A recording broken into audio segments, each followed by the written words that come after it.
we're going to talk about gear today.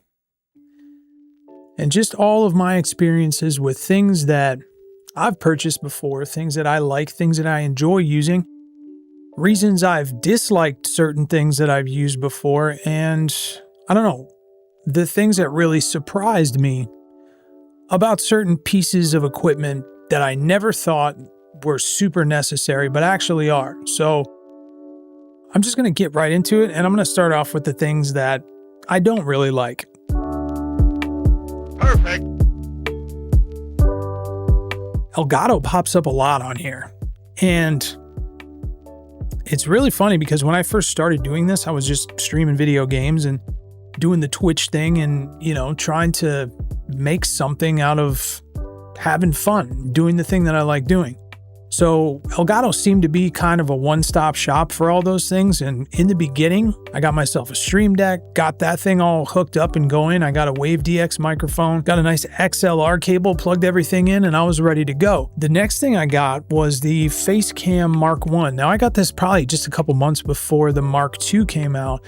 And I gotta say, for what it was, I thoroughly enjoyed it, just for basically streaming games on Twitch and, doing that thing, getting my face out there and having fun, playing games, making jokes. And it was great. It was really good equipment. And then I started seeing a lot of YouTubers out there doing reviews on the Facecam 4K. So around this time, I started researching it, and a lot of Elgato partners recommended this camera hands down. There was one tiny caveat to that, and that caveat was that it had an f4 aperture. For a sensor that small, now f4 on this camera is actually not too bad. I mean, this is a full frame sensor. It's a really nice setup. So there's more light coming in. So now how that works is the higher the aperture number, f4, the less light that it's going to let in. Usually cameras have to boost the digital signal internally, and that causes something called noise. Now, you'll probably see it even now because I like to keep my studio really dark and I keep my ISO as low as possible. But on this camera by Elgato, you had to push it to its limit. Every single time I turned it on, it was an issue. Every single time I uploaded a video, everything would break. All the colors would break. It looked like a mess. My skin tones were completely ruined. Everything was just really bad. For something that was marketed for people just streaming games or, posting videos on YouTube and nothing really serious. I mean, I'm not getting into any serious work with this camera, but I just think it was a real failure. There was no software updates. There was just nothing for it. And it just felt cheap. It felt like a cheap piece of crap. And almost immediately when I got it, I opened it up and I had this feeling like I'm going to end up returning this thing because it's just bad all around. And I don't understand how anyone in their right mind could push a product like that. Like the paid Elgato partners on YouTube just kept pushing this camera and just going through all the features and saying how wonderful it was, and maybe just mentioning offhand that, and you might have to push the ISO, but it actually has some noise cancellation, so everything should work out just fine. There's automatic noise algorithm that just completely fixes everything, and it really did not. It did not do any of that for me. I pushed that thing into its limits completely, and it still had this just fuzzy, crazy, noisy background. Like it was just this fuzz all over the screen. So yeah, the Facecam 4K, definite no-go, threw it in the trash, hated it. Next thing by Elgato, WaveLink 3.0. Now, this isn't more of a product. This is just kind of an expansion on an existing product. It's the software that goes to the Stream Deck Plus XLR, which initially I purchased and I had no problem with it. Navigating the software was kind of a breeze. I did have an Elgato WaveDX. I still own the microphone. It's actually up on this boom pole. But then down the road, and I think this was only a few months ago, I ended up purchasing the upgrade XLR dock for the back of the Stream Deck Plus because it's like modular, right? You can just take one piece out of the back, the old one, and then plug the new one back in. So I said, oh man, this is awesome. It's going to add more gain. Like I'm going to have, better software features. It's integrated with the new version of WaveLink, which the Elgato partners were once again pushing and pushing and pushing on YouTube for months before this thing came out. And I just kept wondering if this was just another iteration of the Facecam. And of course it was. What a letdown.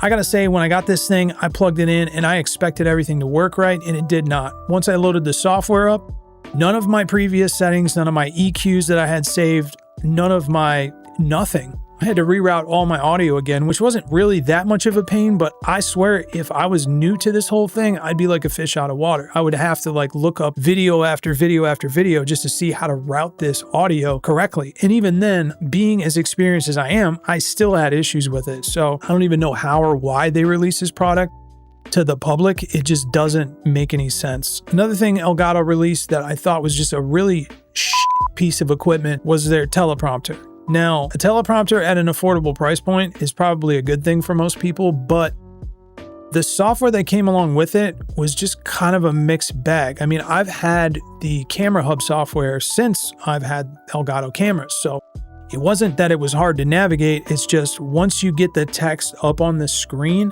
in front of you, it's so hard to line it up directly in front of the lens. So you get this little column of text that scrolls up, and also the voice integration where it follows your voice. Now I have a mic plugged directly into their WaveLink software through a Elgato Steam Deck. And trust me, I've used the Elgato mic too, just to see if it made any difference whatsoever, even though it logically wouldn't make sense that an Elgato mic would work any different than this microphone. But I said, why not? Let's try it out and see what happens. I plugged that in to see if that was probably a problem or an issue.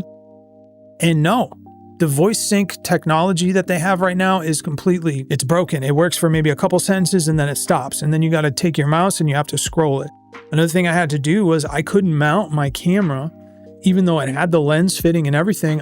I could have mounted it, but if I did mount it directly in the center with the lens facing the center of the screen, the text rolling up the front would be off to the side. So I kept constantly getting comments from people as I was reading the teleprompter, which I don't even do anymore. I'm just so tired of reading the teleprompter that I just tossed it.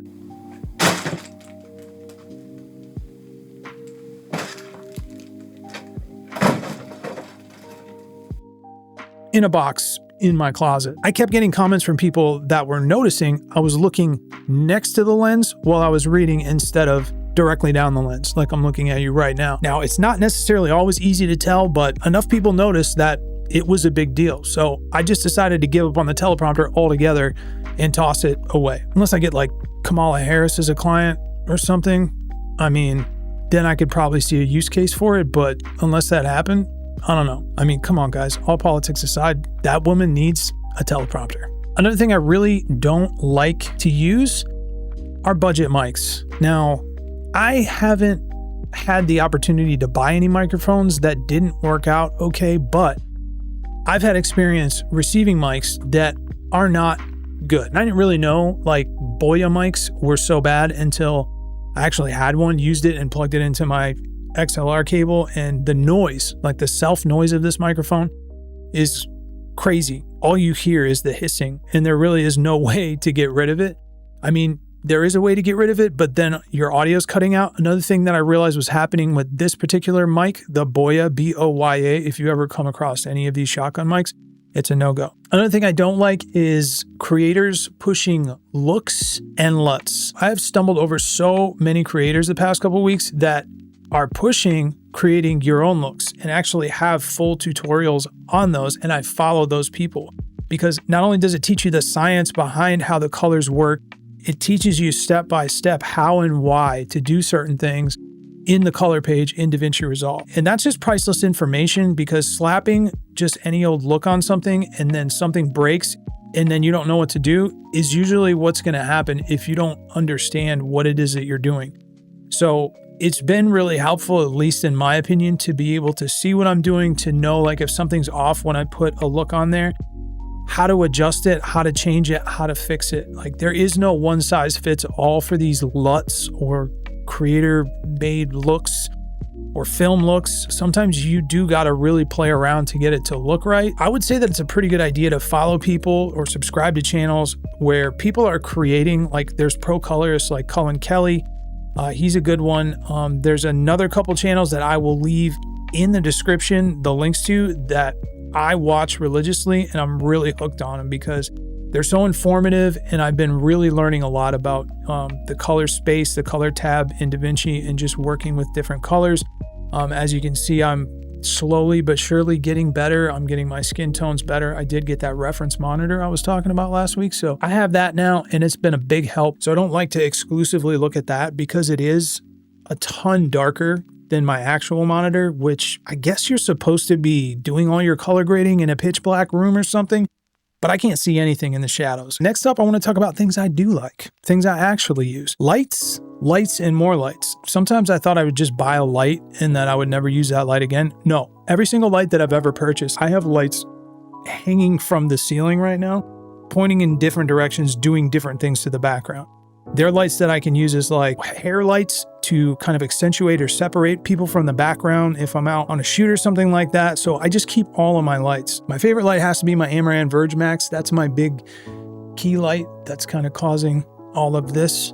Great light. It has a temperature reader on it. You can actually control it from your phone. I haven't even got that far with it yet. I'm pretty sure one day soon I'm going to do that, but I haven't yet. I don't have enough Amaran lights yet to put an app on my phone to control all of them, but maybe one day I will. And then there's an app for that. So there you have it. Another thing that I really like, any and all things connected to my camera. Now I have a camera cage attached to the camera. It's the Mamba, I think. It has the NATO rail with the handle on it. I also got the side handle, just so that I have like 3 points of contact at all times to make sure that I have a firm grip on my camera. Also, this thing comes with cable protectors to keep your cables locked into the ports so that they don't wiggle around and ruin the ports on your camera. That's super important to me because I'm gonna have my camera for a long time. I don't wanna be smashing cords in and out of the ports. I've kind of learned to switch to pulling the SD card out and then using an SD reader rather than, using the ports all the time. The ports stay connected to my camera monitor, which I just recently got. It's the Atomos Shinobi 2. And the reason I got that specific monitor is because it has something called EL zones on it. And it also has integrated camera control with my specific camera. So it was definitely a monitor that I jumped on, and I've had no issues with it so far. Another thing that I never thought that I was going to need so soon, and that I wish I would have got sooner, was a variable ND filter. Now, I have one from K&F Creative, and it's actually a circular polarizer and a variable ND filter. I think it's the Nano X line, and it's been amazing. Like, there hasn't been any color shift or anything like that that people talk about when it comes to variable ND filters and using them with your camera lens. I haven't had any of that issue. I haven't had any of the X pattern, and I gotta say, like, I've cranked this thing all the way,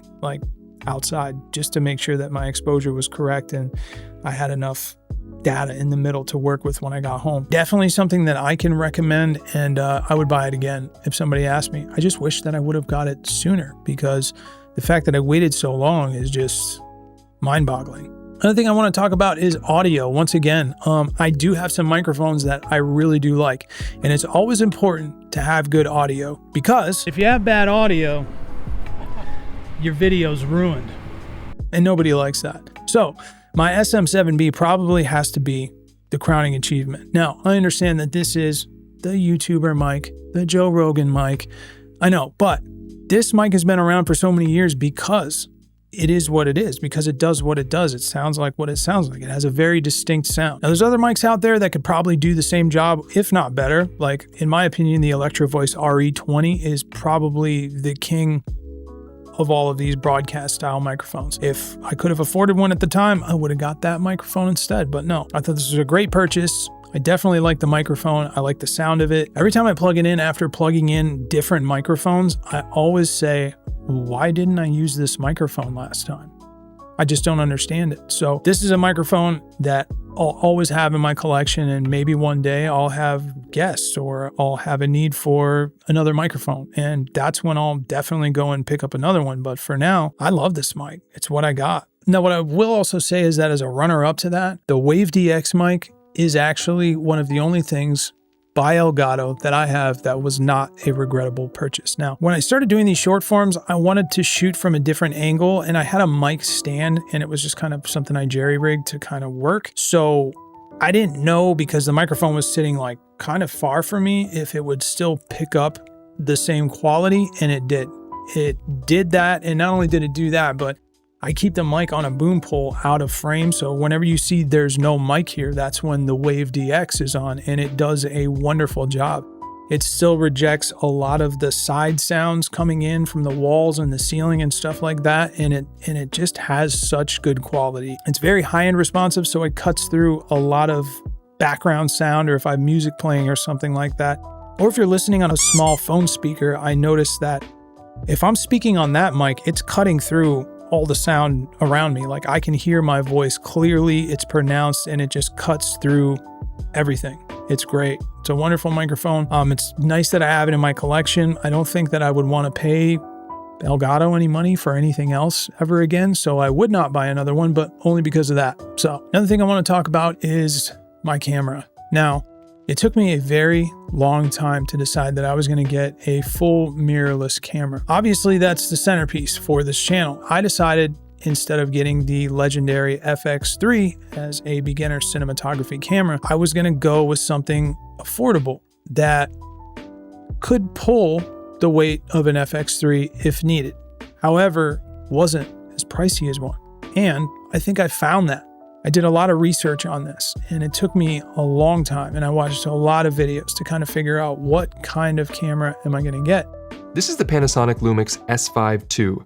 Some cameras get all the fame, others quietly become cult classics. The Panasonic Lumix S5 Mark II belongs in that category. Originally, I was going to step in the Sony space and get a A6700. That seemed to be a really good beginner spot to start at as far as DSLR cameras, and I didn't want to break the budget. So, and my budget, to be honest with you, in the beginning was not even close to a 6700. I mean, we're talking like I just came from a webcam, so I was looking at maybe getting the YoloCam S7 or something and putting like a micro four thirds lens on that and just continuing to do videos like that. And boy, am I glad that I didn't. If you're in the market for a camera, make sure that you get one that's a good deal. Now, I'm not going to say run out and get a Panasonic Lumix S5II. It works for me. It's beautiful. It's got everything that I need in a camera for what I need it for. It's got all the features, but also make sure that when you pick a camera that you're not just picking that camera because it's the one everyone else is using, because you'll never know what you're going to miss. Now, the cool thing is for the price of my S5II, I could basically save enough money to buy an A6700 as well and still have money left over for what an FX3 would have cost me. So I just think this is a good starting point. Also, I looked on mbp.com. Let me double check that really quick and make sure before I sound like an idiot. mpb.com. I'm going to go ahead and leave a link to that in the description too. So if you're in the market for a camera, this is the site to go to. Like, I bought my camera off it, and I swear to you, it looked brand new. It was still in the box. They have actual pictures on the website of the camera that you are actually buying, not just a product image of said camera, and then you get something completely different and like scratched up and dented and whatever. No, this is a big purchase, so they show you different angles. They have the whole white glove treatment going on, and they show you the sensor, they show you the quality of the camera, and everything that they said was going to show up besides a memory card showed up. I mean, everything. The box had the strap in it, still in the bag. It had the instructions. Like, everything was meticulously gone over and packaged perfectly. And if I ever had to deal with buying another camera again, this would be the first place that I would look. As a matter of fact, sometimes I do just check the price of cameras to see kind of what they are. Anywho, that's all I got for today. I know I promised I was going to come back with some drone footage. That's probably going to be next week. We did go out and shoot drone footage, but it turns out drones are serious. There's a lot to learn when it comes to it. There's actually the software that you have to learn to get into stabilizing the footage and all kinds of other crazy things, you know? And then if I shoot on my camera at 24 frames a second, then I shoot at the drone 60 frames a second, there's like this whole conversion factor when I put the footage on my timeline in DaVinci, and everything just gets all wackadoodle. So I need to figure out how to make that look good. And then once I do that, I'm going to come back and I'm going to show you guys how to do it step by step. I'm going to do the whole, you know, splicing drone footage with your camera footage. And I might even actually know how to speed ramp the footage together by then, because I'm also learning how to do that. So if you guys want to check that out, that's probably going to be the video I post next week, hopefully, because I mean, that's kind of a learning assignment. So I don't know. Give me a chance though. I'm going to try. I'm going to try and pull it off. Anyways, you guys have a great rest of the week. Make sure and leave in the comments what your worst gear experiences were and stuff that you wish you never had bought before. Or if you've ever purchased any of these things and found them to be utterly useless as well. Let me know. All right, later.